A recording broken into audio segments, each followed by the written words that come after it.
20장 1절에서 10절까지입니다. 오늘 나눌 하나님의 말씀 제목을 정해봤는데요. 끝나지 않은 이야기라는 제목으로 여러분과 함께 말씀을 보도록 하겠습니다. 한 절씩 저와 함께 교독하시겠습니다. 요한복음 20장 1절입니다.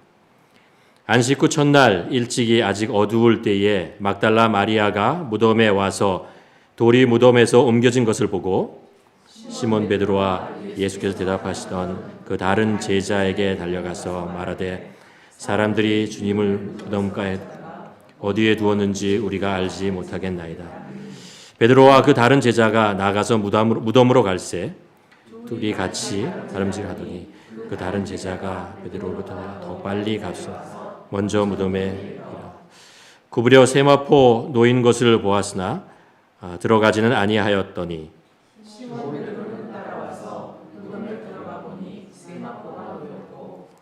또 머리를 싸던 수건은 세마포와 함께 놓이지 않고 딴 곳에 쌌던 대로 놓여 있더라.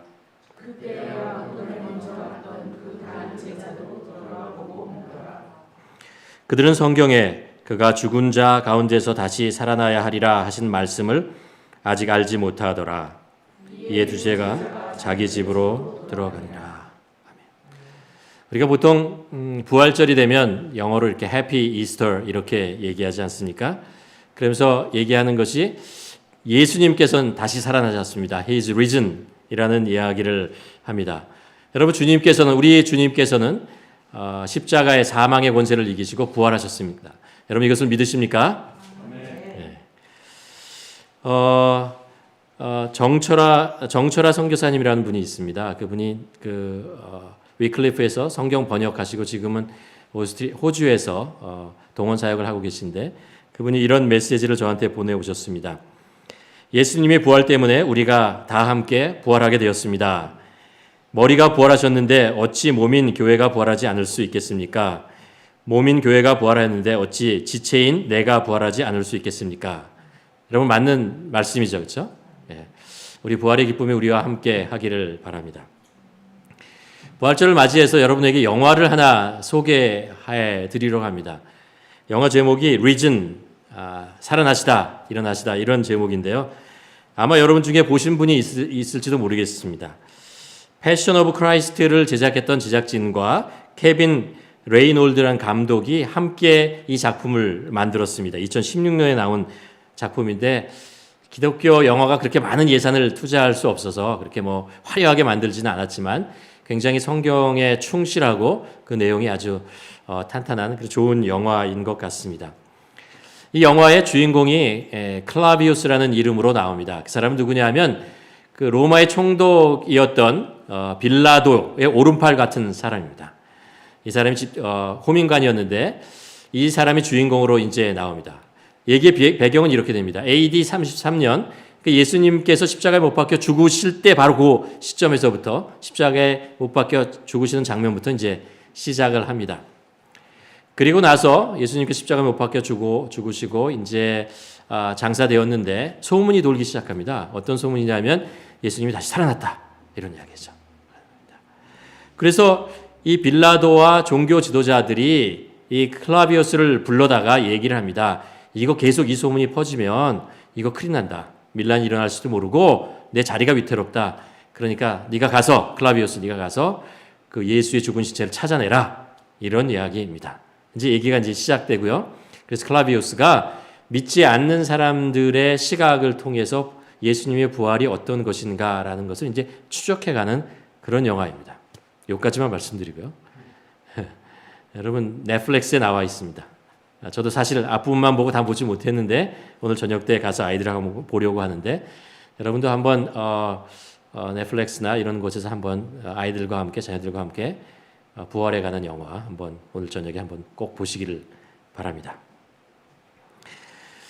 예수님께서 십자가에 못 박혀 죽으시기 전에 조금 전에 우리가 이 드라마를 통해서 보았지만 예수님께서 예루살렘 성전으로 입성하시죠. 그렇죠? 그리고 나서 이제 월요일이 됩니다. 월요일에 예수님께서 하나님의 성전으로 찾아가시죠. 근데 그 성전이 예수님께서 그 기대했던 것과 다른 상황이 벌어집니다. 뭐냐면 그곳에서 제물을 팔고 사는 일을 하는데 동물을 이제 사다가 파는 거죠. 근데 이게 동물을 싸게 사가지고 흠이 많은 동물을 사가지고 이제 많은 이유를 남기고 파는 그런 장면을 이제 보게 됩니다. 그래서 예수님께서 그것을 보고 화가 나시죠.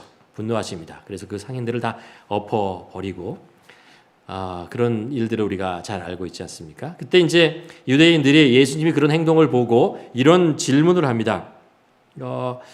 당신이 누구입니까? 왜 이런 일들을 하는 것입니까? 라는 이야기를, 당신 무슨 권위로 이야기를 하십니까? 라는 이야기를 합니다. 그때 예수님께서 뭐라고 말씀하시냐 하면요, 이런 이야기를 하십니다. 이 성전을 한번 헐어봐라. 내가 3일 만에 이 성전을 다시 세우리라 라는 이야기를 하시는 것이죠. 그 이야기를 듣게 된 유대인들이 경악을 금치 않습니다. 이것이 헤롯 왕이 46년 동안 이것을 지었는데 당신이 허물었다가 사흘 만에 이것을 다시 질 수 있겠는가? 라는 것을 따지죠. 그때 예수님께서 뭐라고 말씀하시냐면 이 말씀을 성경이 이제 해석해 줍니다. 뭐라고 얘기하냐면 눈에 보이는 돌로 지은 건물이 성전이 아니다랍니다. 하나님의 아들이신 예수 그리스도의 몸, 그것이 바로 성전이다라고 말씀하십니다. 그리고 계속해서 성경이 뭐라고 얘기하면 이야기를 듣고 있는 제자들이 나중에 예수님께서 십자가에 못 박혀 죽으신 후에야 이 말의 의미가 무엇인지를 알게 되었더라라고 얘기를 합니다. 그 다음 날 예수님께서 다시 성전으로 들어가는데 그때 성전에 많은 사람들을 만나게 됩니다. 종교 지도자를 만나게 되는데 그 중에 사두개파 사람들을 만나는데요. 이 사람들이 부활을 믿지 않아요. 사람이 죽었다가 다시 부활해서 살아나서 하늘나라에 간다는 것을 믿지 않았습니다. 그리고 예수님을 보고 그런 질문을 합니다. 부활이 없지요? 라고 얘기합니다. 그러면서 이런 말도 안 되는 엉뚱한 이야기를 만들어서 예수님을 시험합니다. 이게 뭐냐면 모세의 율법에 보면 이런 이야기가 납니다.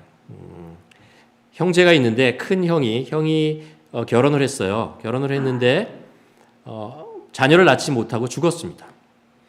그러면 어떻게 그 동생이 어떻게 해야 되냐면요, 이 미망인과 형수죠와 결혼을 해서 아이를 낳아서 그 형의 후사를 이어야 된다라는 이야기를 합니다.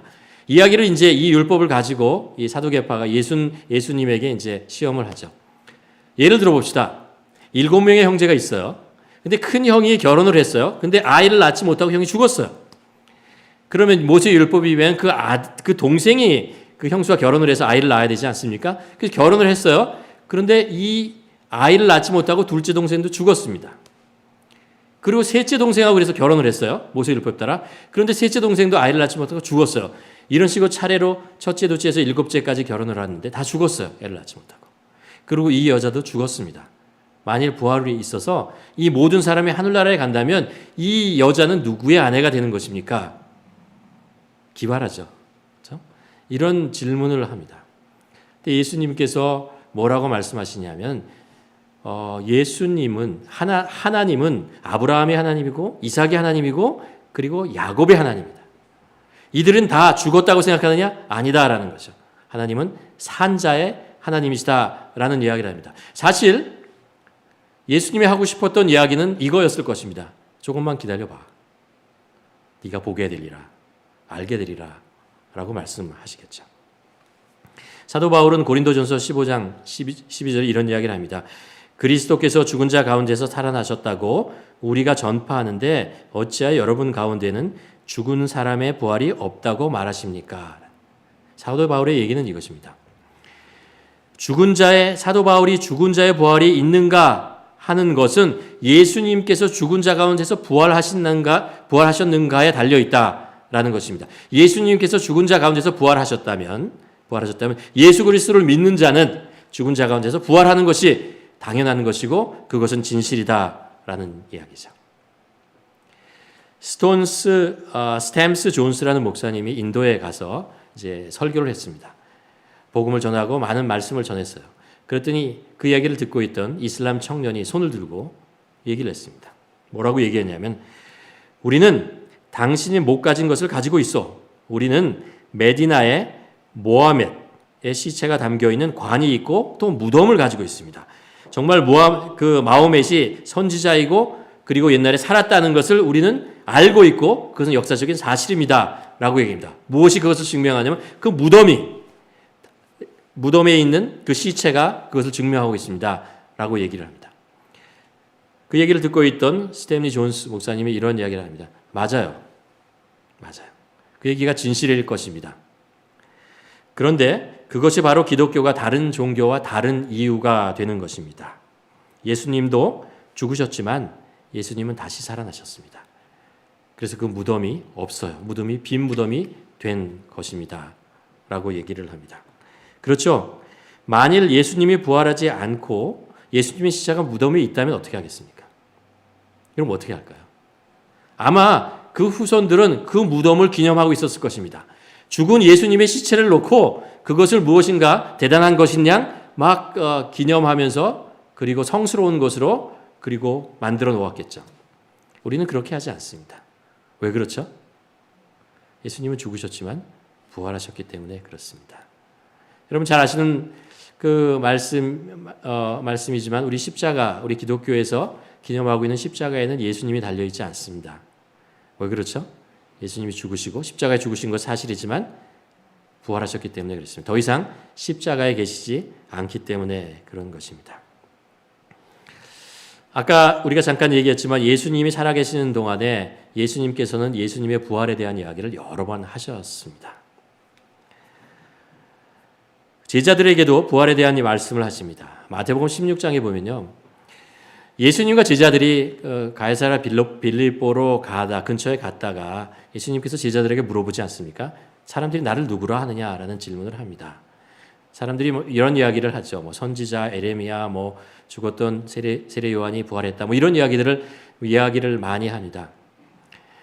그때 예수님께서 너희들은 나를 누구라 하느냐라는 질문을 하십니다. 그때 베드로가 주는 그리스도시요 살아계신 하나님의 아들이십니다라는 이야기를 하죠. 그때부터 예수님께서 이런 이야기를 하십니다.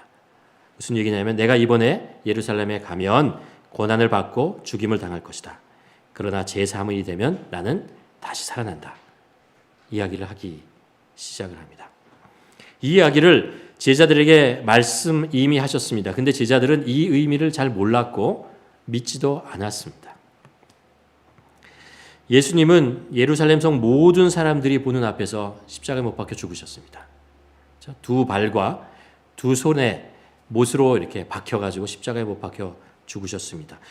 로마의 군병들은 예수님이 죽으셨다는 것을 확인하기 위해서 창으로 옆구리를 찌릅니다. 이 옆구리가 찔러서 어디로 가냐면 심장을 찌르는 거죠. 심장을 찌른 것입니다. 그리고 그곳에서 물과 피가 쏟아져 내려갑니다.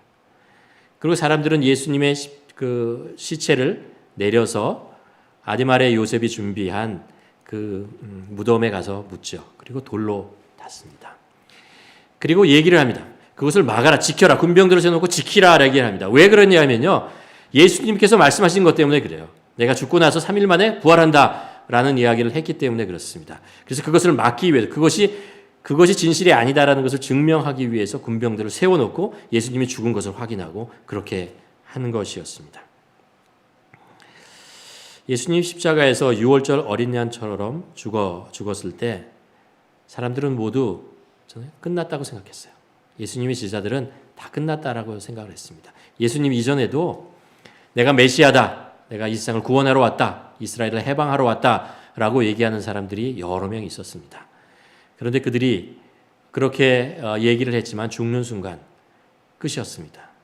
그리고 모든 것이 끝나버렸어요.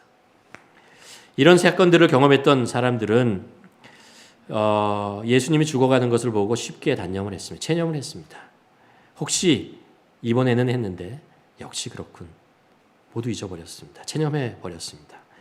그런데 이번만은 아니었습니다. 안식 후 첫날 일찍이 아직 어둠이 있을 때 막달라 마리아와 여인들이 예수님이 무덤에 있는 곳으로 갑니다. 왜 그러냐면 예수님에게 향료를 바르려고 그래요. 시체에게 향료를 바르려고 하는 것이죠. 그래서 갔습니다. 그런데 그 여자들이 도착했을 때 그 무덤 문이 돌이 치워져 있고 무덤 문이 열려 있었습니다. 그리고 그것에는 시체가 있지 않았어요. 놀란 이 여인들이 그 베드로와 요한에 있는 곳으로 달려갑니다. 그리고 나서 그에게 찾아가서 얘기합니다. 예수님의 무덤에 가보았는데 시신이 없어졌습니다. 누군가가 예수님의 시신을 옮겨놓은 것 같은데 어디에 있는지 찾을 수가 없습니다. 이 여인들의 이야기하시는 이겁니다. 예수님의 시신이 없어졌어요라는 거예요. 이 여인들은 예수님이 부활했을 것이라는 것을 상상을 못해요. 생각을 못해요. 그때 이 이야기를 듣고 있던 베드로와 요한이 달려가기 시작합니다. 무덤으로 달려가는 것이죠. 그렇죠? 근데 이 오늘 본문의 말씀이 바로 그것 아닙니까? 근데 이 이야기를 가만히 읽어보면요. 마치 분명히 그때 일어났던 장면을 실제로 내가 체험하는 것처럼 눈으로 확인하는 것처럼 그렇게 자세하게 설명을 하고 있습니다. 이렇게 설명을 합니다. 베드로와 요한이 여인으로부터 이야기를 듣자 무덤으로도 달려갑니다. 막 달려가는 거죠. 그런데 역시 젊었던 요한이 먼저 도착을 하게 됩니다. 그리고 허리를 숙여서 그 하늘 쳐다봤는데 정말 없어요. 세마포밖에 없는 거예요. 그리고 나서 들어가지 않아요. 조금 있다가 헐레벌떡 베드로가 이제 나타납니다. 베드로의 성격대로 이것저것 보지 않고 그대로 그냥 무덤 안으로 전진해서 들어가 버립니다. 그리고 좌우를 살펴보았는데 정말 세마포 예수님이 시신을 감았던 세마포만 있고 시신은 없고요. 성경이 뭐라고 기록하냐면 예수님의 머리를 싸맸던 그 수건은 다른 곳에 개켜져서 놓여 있더라라고 얘기를 합니다. 그리고 나서 밖에 있던 요한이 베드로가 들어간 것을 보고 나중에 들어갑니다. 그리고 나서 정말 예수님의 시신이 없어졌구나라는 것을 알고 집으로 돌아옵니다. 그렇죠? 오늘 본문의 내용이 그렇게 기록하고 있습니다. 그런데 이들은 그 무덤 안의 상황을 눈으로 직접 확인하였지만 예수님은 부활하셨다라는 것을 깨달지 못합니다. 집으로 돌아가는 거죠. 계속해서 우리가 사순절 기간 동안에 말씀드렸지만 예수님을 안다는 것은 뭐라고요? 예수님의 십자가를 경험했다라는 겁니다. 그런데 만일 예수님의 십자가에 대한 경험이 예수님의 고난과 죽음에서 끝난다면 우리는 사실 십자가를 반만 경험한 것입니다. 그 이야기는 예수님에 대해서 우리는 반만 알고 있는 것과 마찬가지다라는 것이죠. 예수님의 십자가의 이야기는 여기서 끝나지 않습니다. 십자가에 죽으신 것으로 끝나지 않는다라는 것입니다. 예수님 당신이 예언하는 것처럼 예수님께서는 사흘 만에 다시 부활하십니다. 기독교는 사랑의 종교라고 얘기를 합니다. 하나님의 사랑, 그것이 핵심입니다. 또 기독교를 뭐라고 얘기하냐면은 부활의 종교라고 얘기합니다. 부활하신 예수 그리스도 그분이 그 십자가에 우리 기독교의 핵심 중심에 있는 것입니다. 오늘 본문에서 마리아와 그 여인들이 예수님의 시신이 사라진 것을 보고 요한과 베드로에게 가잖아요. 그리고 났다가 다시 돌아옵니다. 그리고 빈 무덤으로 이제 이 여인들이 막달라 마리아가 들어가요. 그리고 정말 세마포밖에 놓여있지 않는 그 텅 빈 그 무덤에 들어가서 망연자실하고 있었습니다. 그때 뒤에서 예수님이 나타나요. 예수님이 나타나셔서 그 여인에게 질문을 해요. 뭐라고 질문하냐면 여인이여 왜 울고 있느냐? 여자여 왜 우느냐? 누구를 찾고 있느냐? 라는 질문을 합니다. 여러분 이 막달라 마리아가 왜 울고 있었습니까? 첫째는 예수님께서 십자가에서 처참하게 죽으셨기 때문에 그렇죠. 둘째는 죽으시고 이제 장사 지냈던 예수님의 그 시신이 그 무덤에 있지 않기 때문에 사라져버렸기 때문에 그런 것입니다. 어디를 가도 예수님을 찾을 수가 없기 때문에 그런 것입니다. 더 이상 예수님이 자신들과 함께 하지 않다는 것 때문에 그렇습니다. 더 이상 그분을 만날 수 없다는 것 때문에 그렇습니다. 그리고 어디를 가도 예수님을 찾을 수 없기 때문에 그렇습니다. 예수님을 잃어버렸어요. 맞습니다. 만일 주님이 우리 곁에 계시지 않다면 여러분 우리는 울어야 합니다. 눈물을 흘려야 합니다. 예수님께서 어디 계신지 찾아보아도 찾을 수 없다면, 나의 삶 속에서 예수님의 모습을 찾아낼 수 없다면 여러분 우리는 울어야 합니다. 그만큼 그 상황이 슬프고 비참한 거기 때문에 그렇습니다. 만일 우리가 예배를 드려도 그 예배 속에서 하나님의 임재를 경험하지 못한다면 여러분 울어야 됩니다. 우리가 기도를 해도 하나님께서 나의 기도를 들어주신다는 확신이 들지 않다면 우리는 울어야 합니다. 만일 우리가 성경을 펴고 읽는데 그 속에서 하나님의 음성이 들려주지 않는다면 우리는 울어야 합니다. 하나님께서는 아브라함을 부르시고 이스라엘을 당신의 백성으로 삼으셨습니다. 광야에서 성막을 만드시고 이스라엘 백성들과 40년 동안 동행하셨습니다. 이스라엘 나라가 세워졌을 때 성전을 만들게 하시고 그 솔로몬이 지은 성전에 하나님께서 함께 해 주셨습니다. 그런데 언제부터인가 이스라엘 백성들은 가나안의 우상을 섬기게 되었고 세상의 복을 추구하고 나갔습니다. 하나님으로부터 멀어지기 시작했습니다. 하나님이 그들과 함께 하지 않은 것처럼 그들은 살았습니다. 그들에게 평화가 깨졌고 그들에게 믿음이 사라져 갔습니다. 반면에 세상에 대한 감각은 더욱더 예민해져 나갔습니다.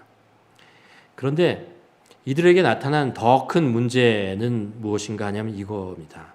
하나님이 없어도 별로 슬퍼하지 않는다는 거예요. 하나님이 그들과 함께하지 않는데 이들이 별로 슬퍼하지 않아요. 오히려 하나님께 돌아오려고 하지 않습니다. 힘들고 어려운 상황이 있으면 하나님께 돌아와야 되는데 눈물을 흘리며 회개하며 돌아와야 되는데 아니요, 그렇지 않아요. 더욱더 우상수를 섬기고 더욱더 다른 민족들에게 의존하고 더욱더 무엇인가 강력한 것을 추구하면서 살아가는 것을 볼 수 있습니다. 우리의 삶도 마찬가지입니다. 때로 주님이 멀어진 것 같은 느낌을 받을 때가 있습니다. 세상이 더 커 보이고 멋있어 보이고 또 재미있어 보일 때가 있습니다. 아버지를 떠난 탕자처럼 하나님을 떠나 세상에 빠져 버릴 때가 있습니다. 실수할 수 있고 죄의 유혹에 넘어갈 때 있습니다. 그런데 세상에 빠져드는 것보다 더 문제가 되는 것이 뭐냐면요.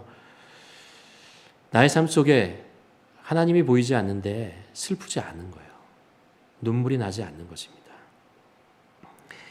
자신의 삶이 잘못되고 있다는 것을 느끼지 못하는 것입니다. 자신의 삶이 나락으로 떨어져 가고 있는데 하나님을 찾으려는 마음이 들지 않은 겁니다.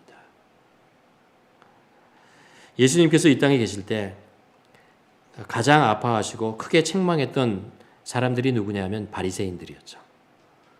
하나님을 잘 믿는다고 했던 사람이고 누구보다도 성경에 정통했던 사람들이었고 누구보다도 열심히 있는 사람들이었습니다. 그런데 주님께서는 그들을 회칠한 무덤, 위선자라고 합니다. 그들 안에 하나님이 계시지 않는데도 슬퍼하지 않아요. 도리어 있는 것처럼 마스크를 쓰고 살아가는 것입니다. 아니요, 우리는 그렇게 살면 안 된다는 것을 얘기합니다. 여러분, 우리가 건강을 좀 잃었을 때 다른 사람이 좀 걱정할까 봐 우리가 좀 건강한 척 할 수 있어요. 비즈니스를 하다가 좀 안 돼서 수입이 좀 줄어들었어요. 근데 그게 또 사람들에게 자기를 좀 가리기 위해서 좀 아닌 것처럼 할 수 있어요. 그렇죠? 잠깐 그럴 수 있습니다. 그런데 내 안에 주님이 안 계신데 있는 것처럼 마스크를 쓰고 있는 것은 아니에요. 그거는 아닙니다. 그렇게 하면 안 되는 것입니다. 오늘 무덤을 찾았던 여인들처럼 주님이 자신 안에 안 계시다고 느껴졌을 때 우리는 눈물을 흘려야 됩니다. 울어야 합니다. 얼마나 내 상황이 지금 처절한 것인가 슬픔과 애통으로 주님을 바라보고 주님 어디 계십니까? 라고 울어야 하는 것입니다. 예수님은 부활하신 후에 주님이 안 계심을 아파했던 그 여인들을 찾아갔어요. 여인들을 만나 주었다는 것을 우리가 기억해야 됩니다. 그리고 그 여인들을 위로해 주었고, 그렇죠? 그리고 주님께서 그들을 결코 떠나지 않았다라는 것을 주님께서 주님을 나타내 보이시면서 확신을 주셨던 것을 우리가 알 수 있습니다. 그리고 이 막달라 마리아가 바로 예수님의 살아계심을 처음 보았던 증인이 된 것입니다. 왜요? 울어서 그래요. 예수님이 안 계신 것을 슬퍼했기 때문에 그렇습니다. 여러분, 저희는 어려운 시기를 보내고 있습니다. 우리가 함께 모여서 예배할 수도 없는 상황이고, 마음대로 사람들을 만날 수도 없고, 그렇죠? 신앙에 대한 이야기를 하고, 이런 세일 모임도 할 수도 없고, 이런 상황 속에 놓여 있습니다. 여러분, 이때 우리가 무엇을 해야 됩니까? 우리가 그것을 느끼지 않아요? 우리가 세워놓았던, 우리가 만들어놨던 모든 것이 정말 별게 아니다라는 것을 경험하지 않습니까? 인간이 해놓았던 그것이 정말 별것이 아니다라는 것을 우리가 경험하지 않습니까? 사실 교회도 그렇습니다. 우리가 사실 부활절 이걸 준비하려고 우리가 그 마운트 로얄에 로즈 글렌이라는 아주 큰 홀이 있어요. 한 400명 들어가는 홀을 빌려놨어요. 그리고 밥을 이제 그 케이터링을 해서 우리가 식사를 같이 하고 막 이렇게 할 계획을 막 세워놨습니다.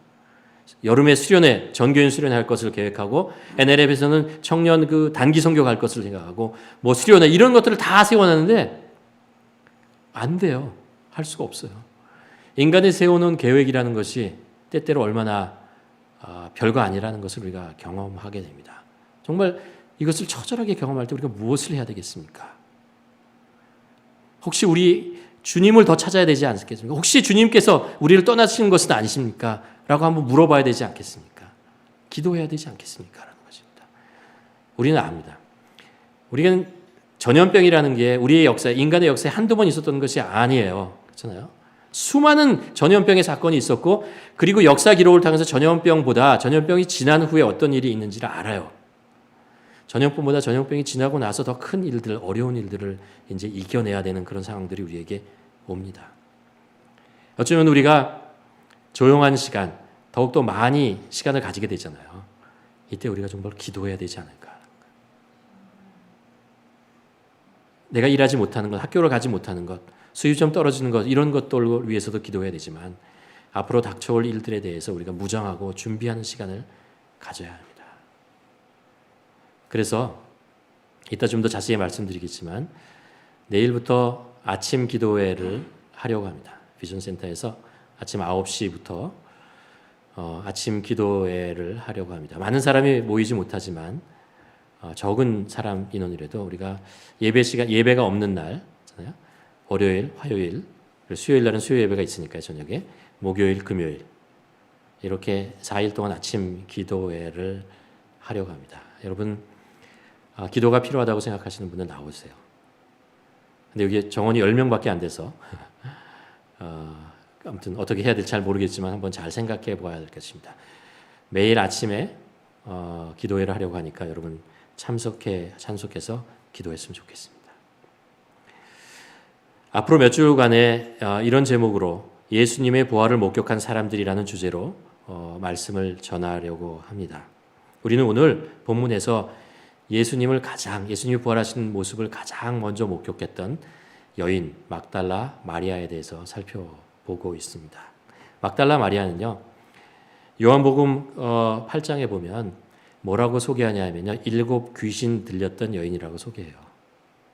7 귀신이 걸렸다. 7이라는 수는 완전한 수예요. 더 이상 없다라는 이야기를 합니다. 무슨 얘기냐면 이 여인이 귀신이 들렸는데 정말 들려도 대단하게 완벽하게 들렸다라는 거예요. 완전하게 귀신에게 물렸다라고 얘기하고 있는 것입니다. 그러니 그 여인의 삶이 어떤 삶이었겠습니까? 정말 처절한 삶이죠. 사람들로부터 멸시와 천대를 받고 이상한 여자, 그렇죠? 사람들이 가까이 오지도 않고 피하려고 하고 정말 귀신 들려서 자기가 자기를 컨트롤할 수 없는 그런 상황 속에서 살아야 하는, 그렇죠? 그런 정말 처참하고 완전히 무너진 삶 속에서 살고 있던 여자, 그 여자가 막달라 마리아였습니다. 그런데 요한복음 8장에 보면 예수님께서 그를 만나 주시고 그의 귀신을 쫓아내십니다. 새롭게 해주는 거죠. 그 육체에, 그 정신에 귀신을 쫓아낸 것뿐만 아니라 영적으로 그들을 새롭게 만드셨습니다. 주님의 은혜를 경험하는 것이죠. 그리고 나서 주님의 제자가 돼요. 제자가 돼서 예수님을 계속 따라다니면서 예수님을 서포트합니다. 성경에 보면 그가 가지고 있던 소유를 가지고 예수님의 사역들을 도와주었다라는 이야기를 하고 있습니다. 그뿐 아니에요. 예수님께서 골고다 언덕을 십자가를 지고 올라갈 때 그 옆에서 따라가면서 눈물을 흘렸던 여인이 막달라 마리아였습니다. 예수님께서 십자가에 못 박혀 죽어서 그 못에 박히는 장면, 그리고 거기서 처참하게 괴로워하고 슬퍼하는, 힘들어하는 장면을 다 쳐다봤어요. 그뿐만 아니라 예수님께서 십자가에서 돌아가시고 그리고 무덤에 장사 지내는 그 모습까지 다 보셨어요. 다 봤어요. 다 쳐다보았습니다. 울면서 그렇죠. 슬피 울면서 쳐다봤습니다. 그리고 오늘 본문에서 우리가 알 수 있는 것처럼 그 6월절이 지나고 첫째 가장 이른 아침에 해가 뜨기도 전에 갑니다. 향료를 가지고 가서 예수님께 향료를 발라주려고 했던 것을 알 수 있습니다. 이 여인이 얼마나 예수님을 사랑했다는 것을 알 수 있습니다. 예수님을 얼마나 소중히 여겼다는 것을 알 수 있습니다. 예수님이 없이 살아가는 삶이 얼마나 비참한 삶이라는 것을 알았어요. 왜요? 그는 그렇게 살아봤으니까. 예수님이 없이 살아갔던 그 이전의 삶을 알기 때문에 그렇죠. 그래서 예수님을 끝까지 예수님이 돌아가시고 돌아가신 무덤까지 찾아간 것입니다. 이런 질문을 우리가 할 수 있습니다. 어떻게 왜 예수님께서는 막달라 마리아에게 가장 먼저 부활하시고 나타나셨을까? 왜 예수님께서는 막달라 마리아 앞에 가장 그 첫 번째 증인으로 막달라 마리아를 세우셨을까라는 거죠.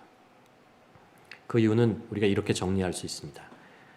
예수님의 은혜를 가장 크게 받은 여인이 막달라 마리아였기 때문에 그렇습니다. 다시 얘기하면 막달라 마리아 스스로 나는 예수님의 은혜를 정말 크게 엄청나게 받는 여인이다라는 것을 스스로 믿음으로 고백했던 여인이기 때문에 그렇습니다. 여러분 한번 성경을 보시기 바랍니다. 성경에서 등장하는 많은 사람들의 공통점이 하나 있는데 그게 뭐냐 하면요. 나 은혜 없으면 살 수 없다라고 고백한 사람들이었어요. 베드로 우리가 알지 않습니까? 예수님을 배반했습니다. 그리고 나중에 알게 돼요. 예수님이 없이는 살 수 없다는 것을 통감하죠. 눈물을 흘립니다. 세리장 삭개오도 그렇습니다. 예수님이 아니었으면 그의 삶이 어떻게 됐는지 아는 사람이에요. 돈을 벌기 위해서 정말 민족의 피를 빨아먹으면서 살아야 했던 자신의 모습. 예수님을 만나고 나서야 비로소 인간이 되었다는 것을 알죠. 마태 세리도 있지 않습니까? 마태복음을 지은 마태가 세리였잖아요. 그는 자기를 소개할 때 늘 얘기해요. 마태 세리. 나는 세리 마태다. 세리 죄인으로 살다가 예수님 때문에 예수님의 제자가 되었습니다. 고백하는 것입니다. 막달라 바울도 그렇습니다. 그렇죠? 죄인의 괴수 예수 그리스도의 제자들을 핍박하고 감옥에 갔고 그것을 사명으로 여기고 살았던 사람. 예수님을 만나고 와서 나는 죄인들의 괴수 중에 괴수다라고 고백하지 않습니다. 또 하나 있죠. 막달라 마리아도 그렇습니다. 7 여인입니다. 7 귀신 들었던 여인입니다. 여기에서 빼어놓을 수 없는 사람이 하나 있습니다. 누구냐면 요나죠. 요나. 하나님의 명령을 선지자였는데 하나님의 명령을 받고 하나님의 가라고 하는 방향과 반대 방향으로 도망갔던 그랬다가 고래 큰 물고기에 밥이 되어서 들어갔던 죽을 뻔했던 그가 우리가 요나라는 말을 하는 이유가 그거죠. 그렇죠? 또 한 사람이 있다는 거죠. 누구예요? 요나입니다. 바로 나죠. 여기는 나도 그렇습니다. 바로 나입니다. 은혜 아니면 살 수 없고 은혜가 아니면 하루 한 시간도 하루도 숨을 쉴 수가 없는 우리 답답하고 정말 가슴이 터지는 것 같은 그런 거죠. 그래서 그런 사람에게 예수님은 만나주십니다. 그 슬픔에 있는 예수님 없이 살아가는 삶이 무엇인지 아는 사람들에게 그래서 예수님을 찾는 자 은혜 아니면 내 인생은 아무것도 아닙니다 라고 고백하는 그 자 그 사람들에게 주님께서 만나주시는 것입니다. 우리가 지난 사순절을 지내면서 예수님의 고난과 십자가를 우리가 깊이 그 죽음을 묵상해 보았습니다. 그 예수님의 십자가는 용서의 십자가였고 구원의 십자가였고 치유의 십자가였고 공의의 십자가였고 사랑의 십자가였습니다. 그 십자가는 예수님께서 나를 위해서 죽으신 것이었고 나 때문에 죽으신 것이었습니다. 나를 바라보시면서 죽으신 것이었습니다. 그러나 우리가 예수님의 십자가 이야기는 고난 주간에서 끝나지 않는다는 것을 우리가 기억해야 합니다. 그 후에 예수님께서 부활하셨습니다. 다시 살아나셨습니다. 십자가는 예수님을 죽음으로 몰고 간 끝이 아니었습니다. 예수님을 다시 살린 부활의 시작이었습니다. 십자가는 생명이 죽어가는 끝이 아니라 죽었던 자가 다시 살아나는, 생명이 살아나는 곳이 바로 십자가입니다. 십자가는 예수님의 만남의 마지막 장소가 아닙니다.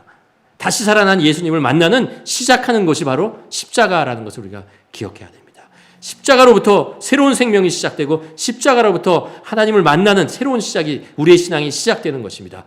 예수님의 제자들은 예수님께서 십자가에 못 박혀 죽는 것을 보고 다 도망갔어요. 두려워가지고 도망가 버렸습니다. 그러나 예수님께서 부활하셨다는 소식을 듣고 나서, 그것을 보고 나서 다시 모여듭니다. 다시 모여들고 죽음을 각오하고 예수님의 십자가를 증거하는 자로 살아갔던 것을 우리가 볼 수 있습니다. 여러분, 우리의 신앙이 십자가로 나가야 됩니다. 그러나 십자가의 죽음에서, 예수님의 죽음에서 멈춰서는 안 됩니다. 그것을 통과해 지나가시고 그 부활하신 예수 그리스도의 생명을 우리가 확신해야 됩니다. 그리고 예수님이 사셨으니 우리도 사는 것입니다.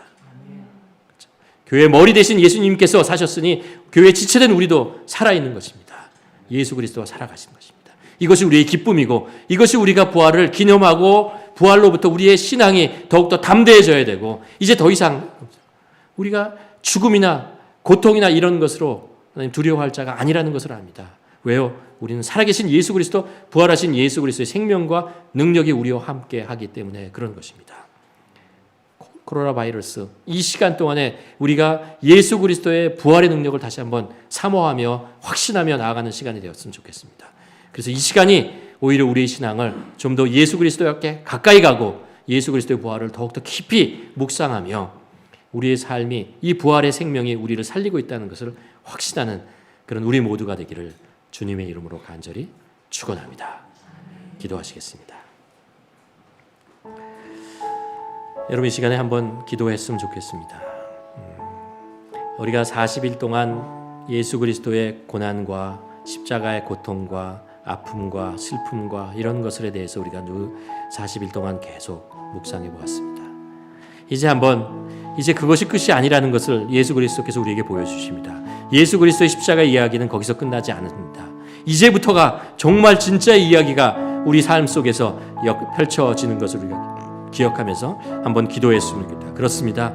예수님께서 부활하셨습니다. 부활의 생명으로서 다시 그 부활의 첫 열매가 되셨고, 예수님께서 우리 안에 오셔서 생명으로 우리를 살리셨습니다. 우리가 그것을 기념하며 기뻐하며 그것이 나의 생명이 되었음을